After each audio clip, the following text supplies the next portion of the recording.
frontin'. I set the pace when I'm running. I always take what I want and I always give it 100. Don't need a bank, no I'm funded. Play the game like it's nothing. I'm always thankful for something. Don't take for granted, stay humble. Now wake up! It's time to look at the enemy. Look in the mirror if he is no friend to me. It's not working out, maybe it's the chemistry. It's time to break up so I can make a better me. Olá e sejam bem-vindos a mais um episódio do canal Dividendos. Hoje vamos ver tudo o que precisam de saber para declarar os vossos investimentos no IRS de 2023. Vamos falar de ações, de ETFs, dividendos, cripto, opções, crowdfunding, depósitos, enfim, absolutamente tudo o que pode gerar algumas dúvidas em quem não está por dentro de como declarar estes investimentos na declaração do IRS referente ao ano de 2023. Eu vou também deixar na descrição as marcas temporais para que possas saltar entre os diferentes temas que podes estar à procura. E como dizem que ensinar a pescar vale mais do que dar o peixe, quero começar por explicar-vos muito rapidamente o que é isto do IRS. Este imposto é aplicado sobre todos os rendimentos individuais de cada cidadão, com algumas exceções. Por exemplo, quem receba menos de 8.500 euros anuais está isento de declarar estes rendimentos à autoridade tributária. Ou quem esteja desempregado também não paga esse imposto no subsídio de desemprego. O abono de família ou prémios de jogos sociais, como o Euromilhões ou a Raspadinha, também não são tributados em sede de IRS. Para terem uma ideia, o IRS de todos os portugueses de janeiro a novembro de 2023 rendeu ao Estado quase 16 mil milhões de euros e apesar deste imposto, como eu disse, aplicar a todos os rendimentos e a todos os cidadãos, mais de 40% dos agregados familiares em Portugal está em condições de isenção, pelo que não pagam qualquer imposto. Uma característica importante deste imposto é que é progressivo, ou seja, quanto maior for o teu rendimento, maior será a percentagem de imposto que terás de pagar. Também deves perceber que nem todos os rendimentos são considerados iguais aos olhos da legislação fiscal. O ordenado que a empresa te paga entra na categoria A, por exemplo, mas se recebes dividendos de ações, estes já são considerados rendimentos de categoria E. Portanto, existem 6 categorias diferentes que deves saber reconhecer e que vão dar muito jeito no momento de entregar a declaração. Não vou entrar ao detalhe aqui sobre todas as categorias, tu podes ver o episódio 64, onde precisamente entra ao detalhe sobre cada uma delas, e eu também vou partilhar este documento da apresentação, caso estejas interessado em ler posteriormente. Uma vez entendida esta categorização, deves entender qual é o método que a autoridade tributária usa para recaudar este imposto. Já te deves ter apercebido que todos os meses, na tua folha de vencimento, a tua empresa retém parte do mesmo como imposto de IRS.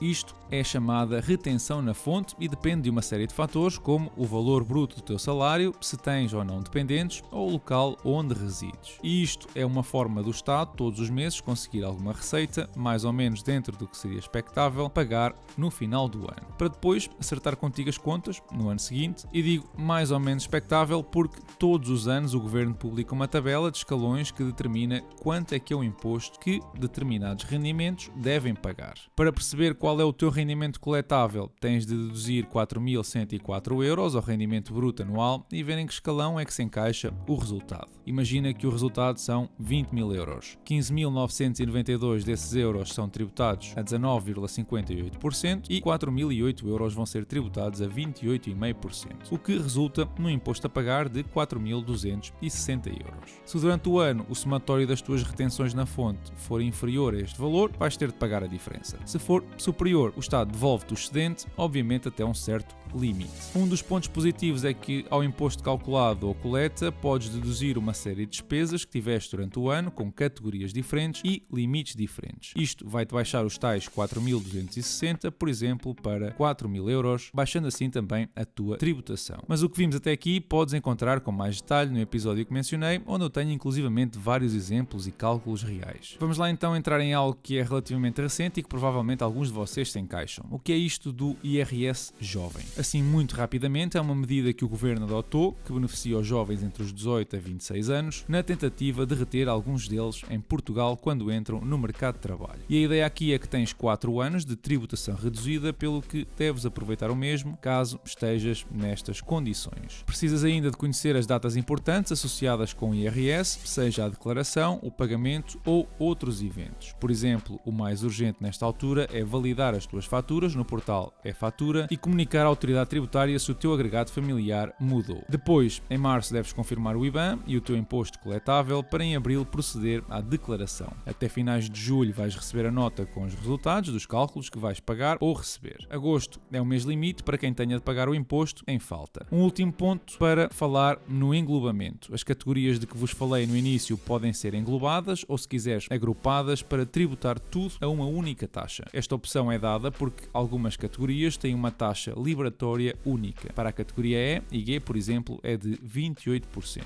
Portanto, ao englobar estas categorias com a tua categoria A, abdicas dos 28% individuais em cada uma delas para depois serem tributadas consoante o resultado do escalão que vimos há uns minutos. Existem um par de contextos onde pode ser benéfico englobar uma ou outra categoria com o teu rendimento anual coletável, como por exemplo se o teu rendimento anual coletável for inferior a 15.992 euros ou caso tenhas dividendos de empresas europeias, mas já vamos ver isso mais lá para a frente. O importante é que percebas que na maioria dos casos é opcional, mas se tens mais-valias de ativos com duração inferior a um ano e se estás no último escalão de IRS, o Estado vai automaticamente englobar essas categorias. Agora é tempo finalmente de entrar no preenchimento da declaração e começamos por declarar as contas bancárias no estrangeiro. Se tens contas numa destas corretoras que vês na imagem, tens de declarar o IBAN da mesma no anexo J no quadro 11. Não interessa se tens lá dinheiro ou não, tens conta, declaras a mesma. Se tens depósitos a prazo em bancos portugueses e recebeste alguns juros dos mesmos, não é obrigatória a sua declaração porque os bancos já fazem a retenção na fonte a 28%. Se queres englobar estes rendimentos na tentativa de baixar a taxa de 28%, deves declarar os mesmos no anexo E e no quadro 4A com o código E20. Lembra-te que o englobamento funciona por categorias e estarias a englobar todos os rendimentos desta categoria, não apenas os juros dos depósitos a prazo. Se tens depósitos a prazo num banco internacional e foste tributado lá fora, podes pedir o crédito de imposto cá em Portugal através do anexo J no quadro 8A com o código E21. Se tens depósitos a prazo num banco português mas não és residente, esses rendimentos vão ser tributados duas vezes, a 28% cá em Portugal e depois no teu país de residência. Podes resolver isto enviando um formulário à Autoridade Tributária Portuguesa com um certificado de residência fiscal no país onde te encontras, mas normalmente isto é responsabilidade do banco onde tens os depósitos que faça esse tipo de comunicação. Passando para os certificados, são considerados rendimentos de categoria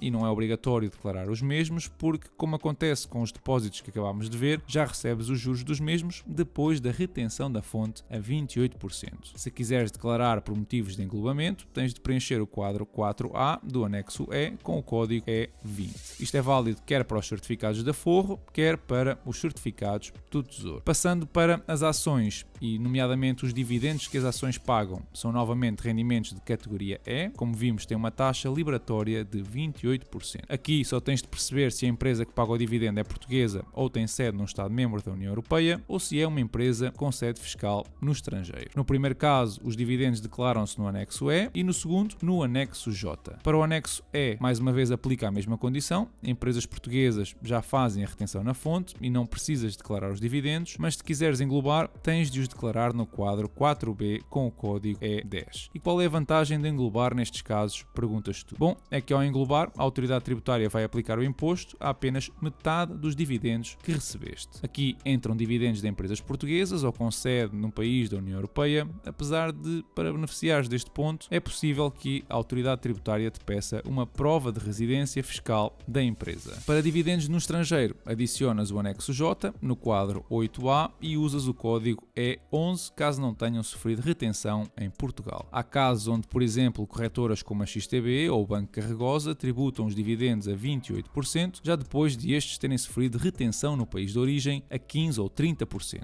Nestes casos, deves usar o código E10 para indicar à autoridade tributária que estás a ser duplamente tributado e preencher as duas últimas colunas com o valor retido por essas corretoras. Para quem não reside em Portugal e recebe dividendos de ações portuguesas, vão ser retidos na fonte a 28%, a menos que apresentes o modelo 21 RFI, fazendo prova da tua residência noutro país com o qual Portugal tenha acordo tributário. Em relação a dividendos de ETFs, para quem tem ETFs distributivos, o conceito é semelhante, apesar de uma ligeiríssima diferença. Como obviamente podes ter um ETF composto por ações dos 4 cantos do mundo, com retenções muito distintas, a minha sugestão é usar a empresa responsável pelo ETF para decidir em que anexo deves preencher. E digo isto porque imagina que recebes um dividendo de um ETF da BlackRock pela XTB e esse ETF é composto só por empresas americanas. Os dividendos sofrem retenção na fonte, nos Estados Unidos, a 15%, e depois em Portugal, a 28%. Como vês, estás a ser duplamente tributado e a única forma de recuperar esse excesso é preenchendo o anexo J no quadro 8A com o código E10. Atualmente eu não conheço, mas se existir alguma empresa com sede em Portugal que comercialize ETFs e que te pague dividendos, terias de os declarar no anexo E, caso quisesses englobar os mesmos. Para os não residentes, a problemática é exatamente a mesma que mencionei para os dividendos de ações. Falando de mais-valias, não importa aqui a origem da empresa, importa sim a sede fiscal da corretora onde fazes as operações de compra e venda. Estes rendimentos são da categoria G, de incrementos patrimoniais, ao contrário dos que vimos até aqui, que eram de categoria E. Então, se a corretora tiver sede em Portugal, deves preencher o anexo G no quadro 9. Se a corretora tiver sede no estrangeiro, que é mais comum, preenches o anexo J no quadro 9.2A. Tem em conta que deves respeitar o método FIFO, calculando as mais-valias com as posições mais antigas primeiro. Para quem não vive em Portugal, a maioria das vezes estarás isento deste imposto porque vais ser tributado no país onde resides. Saltando para quem tem seguros de vida ou seguros de capitalização, estes vão ser tributados normalmente a 28%, mas existem alguns critérios que podem isentar parte desses rendimentos dependendo da duração do contrato. Por exemplo, se o reembolso do seguro ocorrer entre o 5º e o 8º ano, apenas 80% desse rendimento vai ser tributado. Depois do 8º ano passa a 40%, o valor que será tributado em sede de IRS. Como estamos a falar de produtos vendidos por instituições com sede em Portugal, a tributação é feita automaticamente e não precisas de declarar os mesmos, a menos que optes pelo englobamento. Como são rendimentos da categoria E, estarias a englobar todos os rendimentos da mesma categoria. Já no que toca ao plano poupança e reforma, existe uma série de benefícios fiscais que dependem da idade e da quantidade de capital aplicado. Tu tens aqui no canal um par de episódios que ainda estão atuais para perceber se é ou não vantajoso declarar o PPR e tirar partido desses benefícios. Eu relembro apenas de que a partir do momento em que beneficias, limitas a capacidade de retirar o capital antes da reforma porque serias severamente penalizado. Os rendimentos do PPR são rendimentos de categoria H e quando obtidos depois de 8 anos serão tributados apenas a 8%, o que é, digamos, excepcional face às tributações que vimos até aqui. Para declarar o mesmo, tens de adicionar o anexo H e preencher o quadro 6B com os dados que vês na imagem. Se porventura das necessidades da vida te vês obrigado a retirar dinheiro do PPR fora das condições e depois de ter beneficiado das deduções à coleta, tens de preencher o quadro 8 do anexo H para determinar a multa a que vais estar sujeito. Passando dos PPRs para os juros, que hoje em dia são muito comuns em corretoras como a Interactive Brokers, a Trading 212 ou a Trade Republic. Estes juros são de declaração obrigatória, uma vez que são obtidos no estrangeiro e, portanto, tens de os declarar no anexo J no quadro 8A. Se recebes juros de um banco ou corretora nacional, então não precisas declarar, a menos que queiras englobar, e para isso tens de usar o anexo E e no quadro 4A. No que respeita a obrigações, sejam elas públicas ou comerciais, pode ser necessário declarar dois tipos de rendimentos. O primeiro são os juros, que as obrigações rendem semestralmente ou anualmente e que são rendimentos de categoria E, e o segundo são as mais-valias que resultam da venda desses títulos, que são rendimentos da categoria G. Também aqui existem alguns benefícios para o longo prazo, onde obrigações com duração superior a 8 anos conseguem uma isenção de 60% do rendimento ou 20% se a venda realizar entre os 5 a 8 anos. Se as obrigações são de dívida pública, os juros que recebes não tens de os declarar porque a retenção na fonte é feita automaticamente, apenas para efeito de englobamento podes fazê-lo no anexo E e no quadro 4B. Já as mais-valias resultantes da venda de dívida pública portuguesa deves declarar no anexo G no quadro 9. Em relação ao código, deves usar o código G03 caso tenhas vendido as mesmas antes da maturidade ou o código G10 caso estejas a receber o reembolso da obrigação. Para obrigações de entidades estrangeiras, tens de utilizar o anexo J no quadro 8A para declarar os juros dessas obrigações. Usas o código E21 ou E20 caso já tenham sofrido retenção em Portugal. Já para as mais-valias dessas obrigações, usas o mesmo anexo, mas o quadro 9.2 com o código G10. Saltando para os fundos de investimento, desses consegues comprar num banco, por exemplo, existem dois tipos, os mobiliários ou imobiliários, apesar de funcionar funcionarem da mesma forma. Tem unidades de participação que podem ser compradas ou vendidas e alguns distribuem rendimentos parecido com os dividendos. Para fundos de investimento mobiliário nacional, os rendimentos distribuídos não necessitam de ser declarados porque, mais uma vez, já sofrem retenção na fonte a 28%. No entanto, se quiseres optar pelo englobamento, deves declarar os mesmos no anexo E, no quadro 4B com o código E31. Se vendeste unidades de participação, a gestão do fundo é obrigada a reter automaticamente 28% dessas mais-valias, pelo que só precisas declarar, mais uma vez, caso optes pelo englobamento, e essa declaração é feita no anexo G, quadro 10 com o código G31. Quando existe transmissão destes fundos entre duas pessoas, entre pai e filho, ou irmãos, ou seja quem for, também vais ser tributado a 28% de forma automática, mas neste caso és obrigado a declarar esta operação. Tens de o fazer no quadro 9 do anexo G com o código 22. Eu relembro que no ano passado foi aprovada uma lei de englobamento obrigatório para mais-valias de ativos que tenham sido tidos por menos de 365 dias e para o caso de alguém que esteja no último escalão do IRS. No que toca a fundos de investimento estrangeiros, deves declarar os rendimentos distribuídos no anexo J, quadro 8A, com o código E20.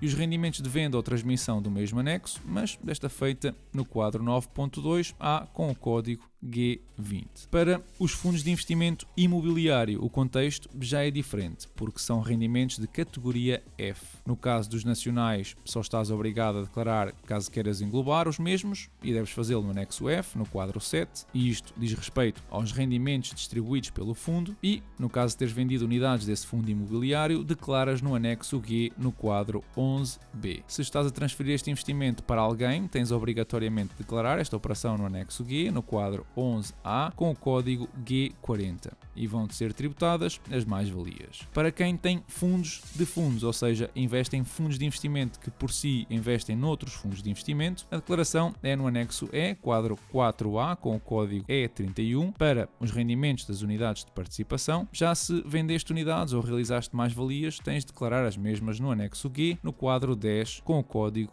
G31. E chegamos finalmente à novidade deste ano, os criptoativos que tantas dores de cabeça vão dar ao pessoal. Vamos lá então tentar simplificar isto. Existem três formas de tributar os rendimentos de criptoativos. A tributação em sede IRS, para quem recebe ordenado ou faz mineração de criptoativos, chamados rendimentos profissionais. A tributação sobre as mais-valias, para quem compra e vende através de atividades como o trading. E a tributação em imposto de selo, para quando tu transferes criptoativos para outra pessoa ou entidade. Esta última é uma tributação ridícula, eu sei, para tentar equiparar os criptoativos aos bancos, onde pagas imposto de selo sobre as transferências e sobre as comissões. Estamos a falar de 10% de transferências e 4% sobre as comissões. As mais-valias, no entanto, estão isentas se tu aguentaste os ativos por mais de 365 dias. Já os rendimentos profissionais ou de mineração dependem de um coeficiente que pode ser 95% ou 15%, dependendo da atividade relacionada. Vocês podem ver nesta tabela as categorias em que cada operação com criptoativos se enquadra, o que ajuda a perceber onde é que os rendimentos dessa operação devem ser declarados. Reparem que há ali duas entradas dedicadas ao staking, que podem gerar algumas dúvidas e que eu vou entrar um pouco mais a detalhes. O staking on-chain é um método de mineração usado por diferentes protocolos, Proof of Stake, como os que veem na imagem. Algorand, o Cardano, a Polkadot, a Solana, etc. Aos rendimentos obtidos por este método,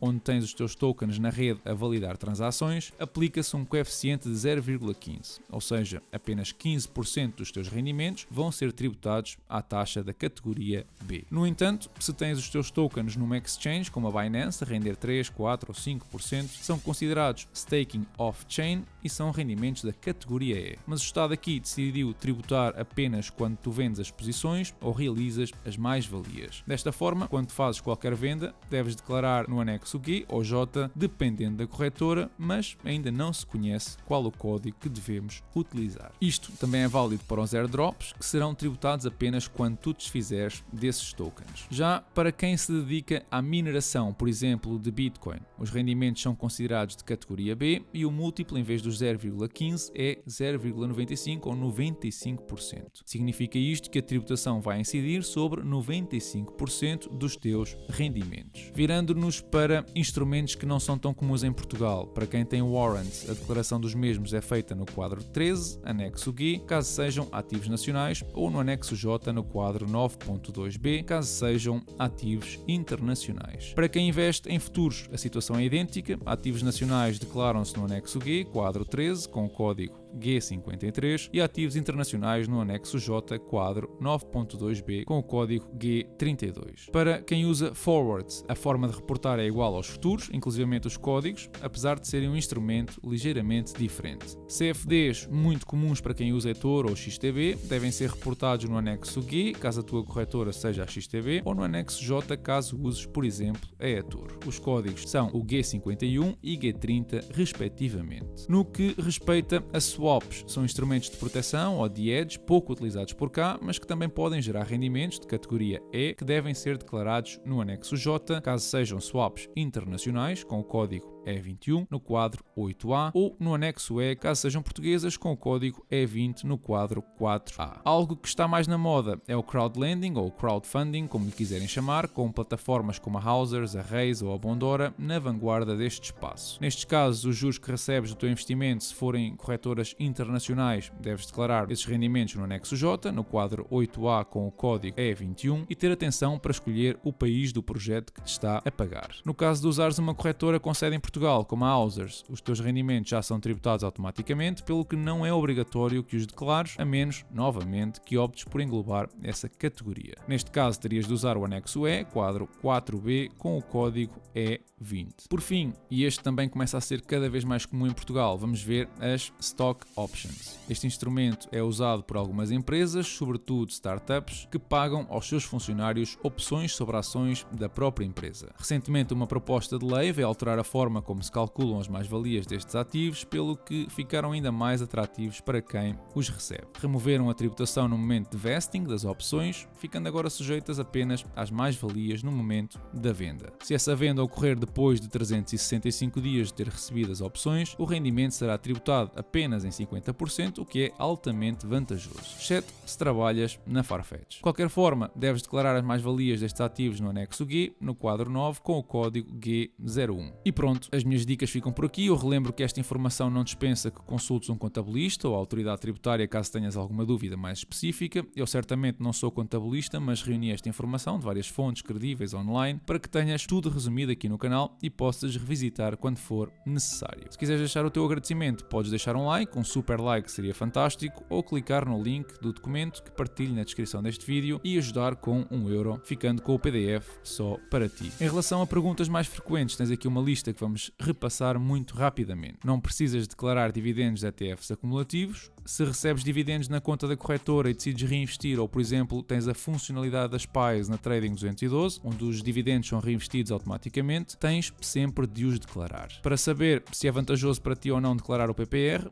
dá lá uma vista de olhos no episódio 29. Os juros das corretoras estrangeiras são de declaração obrigatória. Se apenas realizaste as mais-valias este ano, só as vais declarar em 2025. Na declaração de dividendos podes efetivamente agrupar as linhas dos mesmos por país, aliás é assim que eu faço também. Se os teus dividendos sofreram retenção nos Estados Unidos a 30% porque não preencheste o formulário do W8BAN, tens na mesma de os declarar cá em Portugal. Já perguntas sobre se a autoridade tributária neste momento consegue saber ou não se tens criptomoedas, ou se fazes staking, ou se transferes criptomoedas para alguém, a visibilidade da autoridade tributária é zero. Por isso, as declarações deste tipo de ativos são atos de boa fé. De qualquer forma, lembra-te que omitir rendimentos é um crime fiscal e que demora 5 anos a prescrever. Portanto, a decisão é sempre tua. Esta semana vimos os mercados fechar praticamente todos no verde, com o índice europeu, a bolsa holandesa e a turca a serem os grandes líderes deste movimento com performances superiores a 4%. Já o PSI fechou em contraciclo em sinal negativo.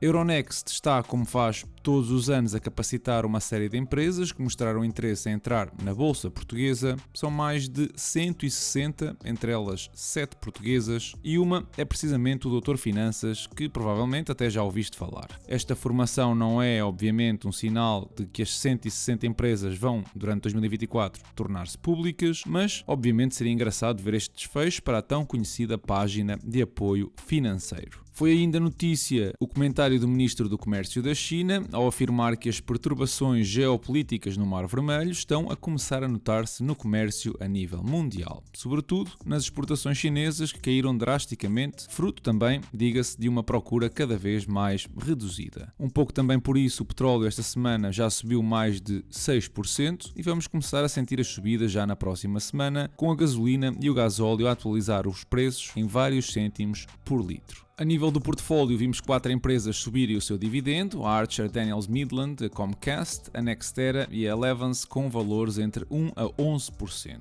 Já o portfólio esse fechou a semana nos 41% de valorização, com quase $60 recebidos em janeiro. E como o episódio já vai longo, ficamos por aqui. Já sabes que podes ajudar o canal deixando o teu like, subscrevendo para receber as notificações e seguindo-me nas redes sociais Instagram e Patreon. Não te esqueças também de que tens o link do documento na descrição deste vídeo e para quem já é patrono, o acesso ao mesmo é gratuito. De qualquer forma, se tiveres alguma dúvida, podes sempre deixar as tuas perguntas nos comentários que eu vou responder assim que for possível. Eu desejo-vos uma excelente semana e bons investimentos.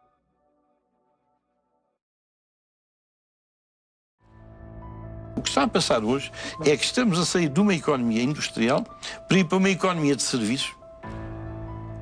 Enfim, lavar pratos, servir à mesa, conduzir carros. Que não cria riqueza. Que não cria tanta riqueza. Ora, nós viemos de uma economia pobre, entre aspas, a Europa passou para uma economia rica da indústria e agora está aí a caminhar para uma economia pobre.